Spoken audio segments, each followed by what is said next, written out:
Hello friends, welcome to my channel. দেশ এবং দেশের বাইরে থেকে যারা আজকে আমার ভিডিওটি কন্টিনিউ করেছেন প্রত্যেককেই gardener tips with Kamal YouTube চ্যানেলে স্বাগতম।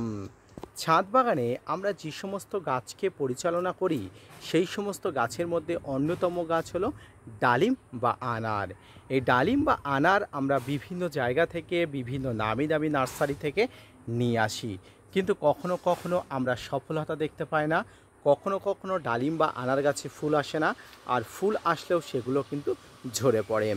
ডালিম বা আনার গাছের পরিচর্যা করার আগে ডালিম বা আনার গাছ সম্পর্কে জানা উচিত। ডালিম বা আনার গাছের জিনগত তথ্য জানা উচিত। ডালিম বা আনার গাছের বৈশিষ্ট্য আপনাকে অবশ্যই জানা উচিত। তাই আজকের ভিডিও থেকে আলোচনা করব ছাদ বাগানের ডালিম বা আনার গাছের পরিচর্যা, সার প্রয়োগ, গাছের ফুল ফলের আসলে কি প্রকৃতির ফুল ফল আসলে আপনি প্রচণ্ড পরিমাণ ফল পাবেন, সর্বোপরি গাছ ভালো রাখার জন্য কি কি পরিচর্যা করতে হবে তাই নিয়ে থাকছে আজকের ভিডিওটি। না স্কিপ করে কন্টিনিউ করুন।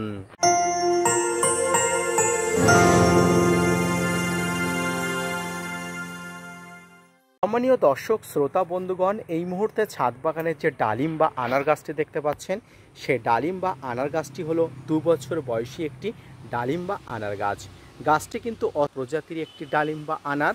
এই গাছটি বর্তমানে খুব সুস্বাস্থ্যবান হয়ে উঠেছে এবং এই সময়ে প্রচুর পরিমাণ ফুলের দেখা পাবো এবং পাওয়ার মতো একটা পরিস্থিতি তৈরি করছে, সেটি কিন্তু দেখতে পাচ্ছি। ইতিমধ্যে ফুল এসে গেছে গাছে, তবে সেই ফুল নিয়ে কিন্তু আমি এখনও আশাবাদী নয়, কারণ ফুলটি কিন্তু প্রথম থেকেই কিন্তু অপরিণত অবস্থায় আছে। কারণ যে কোনো গাছের যদি অপরিণত ফুল ফোটে, সেই অপরিণত ফুল কিন্তু ঝরে পড়ার সম্ভাবনা বেশি থাকে। তবে ফুল আসার আগে সর্বপ্রথম যে পরিচর্যার দিকে নজর দিতে হয় সেটি হলো গাছের যথাযথ খাবার প্রয়োগ। যে কোনো গাছের যথাযথ খাবার প্রয়োগ যদি আপনি করতে না পারেন, তাহলে প্রত্যেকটা গাছে কিন্তু আপনার বিকলাঙ্গ অবস্থা দেখা দেবে, প্রত্যেকটা গাছের অপুষ্টিজনিত অবস্থা দেখা দেবে এবং গাছ কিন্তু সঠিকভাবে ফুল ফল আনবে না। তাই প্রথম দরকার গাছের কিন্তু সঠিকভাবে খাবার প্রয়োগ। এই সঠিকভাবে খাবার প্রয়োগের মধ্যে দরকার ছাদ বাগানে গাছের জন্য দেওয়া সবচেয়ে উপযোগী, সবচেয়ে উৎকৃষ্ট পরিমাণ খাবার মিশ্র খাবার।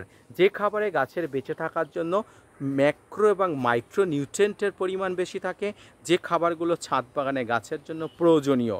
কি সেই খাবার? এই খাবারের মধ্যে থাকবে শিংকুচি, নিমখোল, হাড় গুঁড়ো, ভার্মিকম্পোস্ট, সর্ষের খোল, বাদাম খোল, এসওপি, ফাঙ্গিসাইড, বিভিন্ন ধরনের অনুখাদ্য। এইগুলো একত্রে মিশিয়ে ছাদ বাগানের জন্য যে খাবার প্রস্তুত করা হয়, সেই খাবারগুলো কিন্তু ছাদ বাগানের অবশ্যই গাছের জন্য উপযোগী। সম্মানীয় দর্শক শ্রোতা বন্ধুগণ, ছাদ বাগানে যে কোনো গাছের ইনক্লুডেড ডালিম বা আনার গাছ অবশ্যই প্রতি 2.5 থেকে 3 মাস অন্তর অন্তর খাবার দেবেন। কারণ 2.5 থেকে 3 মাস অন্তর অন্তর ডালিম বা আনার গাছের যে শক্তি যোগান থাকে, সেই শক্তি কিন্তু ফুরিয়ে যায়। মাটিও স্বল্পস্থায়ী হয়, অর্থাৎ অল্প মাটিতে খাবার কিন্তু কম থাকে। তাই খাবারকে পুনরুজ্জীবিত করার জন্য, শক্তিকে বিশেষভাবে বাড়ানোর জন্য আপনাকে অবশ্যই ডালিম বা আনার গাছের গোড়ায় কিন্তু খাবার প্রয়োগ করতে হবে। যে সমস্ত খাবারগুলো আপনি প্রয়োগ করবেন, সেই সমস্ত খাবারগুলো একত্রে মিশিয়ে নিয়ে 15 থেকে 20 দিন এক জায়গায় জলের ছিটে দিয়ে রেখে দিয়ে যে মিশ্রণটি তৈরি হবে, সেই মিশ্রণটি হবে ছাদ বাগানের যে কোনো গাছের জন্য সেরা, উপযোগী, স্বাস্থ্যকর, পুষ্টিকর এ খাবার। এই খাবারটি যদি আপনি সমস্ত গাছে যথাযথ সময়ে যথাযথভাবে দিতে পারেন, তাহলে কোনো গাছ বৃদ্ধিতে ব্যাঘাত ঘটবে না, ফুল ফল আনতে অসুবিধা হবে না। এবার আসি ডালিম বা আনার গাছে ফুল ঝরে পড়ে কারণ ফুল ঝরে পড়ার কিন্তু অনেকগুলো কারণ থাকে। গাছের ফুল ঝরে পড়ার জন্য অনেক কারণ থাকে। তার জন্য গাছের দুর্বলতা, গাছের অধিক জল, কম জল, গাছের পুরুষ ফুল স্ত্রী ফুলের সামঞ্জস্যতা বজায় না থাকা, এই সবগুলো হয়। তবে যদি সঠিক জাত সঠিক পরিমাণে আনতে পারেন, অবশ্যই বেশি পরিমাণে স্ত্রী ফুলের পলিনেশন হার আপনি অবশ্যই পাবেন। অস্ট্রেলিয়ান প্রজাতি, সুপার ভাগুয়া প্রজাতি, থাই প্রজাতির, পাকিস্তানি প্রজাতির যে সমস্ত ডালিম বা আনারগুলো বর্তমানে বাজারে নার্সারিতে পাওয়া যায়, এগুলো অধিক ফলনশীল, অধিক পরিমাণ ফুল ফল হয় এবং এখানে প্রচুর পরিমাণ কিন্তু আপনি ফলন পেতে পারেন আপনার সামান্যতম পরিচর্যাতে। তাই ভালো প্রজাতির ডালিম বা আনার গাছ আপনি সিলেক্ট করুন, পরিচর্যা করুন, সঠিক পাত্র নির্বাচন করে তার মাধ্যমে রোপণ করুন।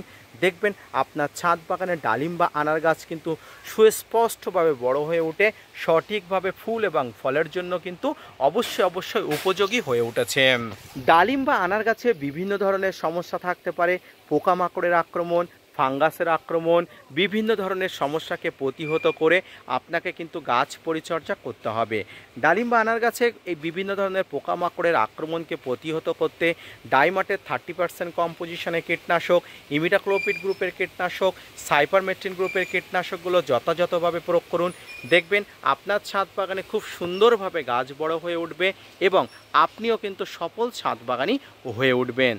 সম্মানিত দর্শক শ্রোতা বন্ধুগণ, এইভাবে ছাদ বাগানের ডালিম বা আনার গাছগুলোকে পরিচর্যা করুন, সফলতা আসবে এবং সঠিকভাবে গাছে স্ত্রী ফুলের মাধ্যমে প্রচুর পরিমাণ ফলন পাবেন।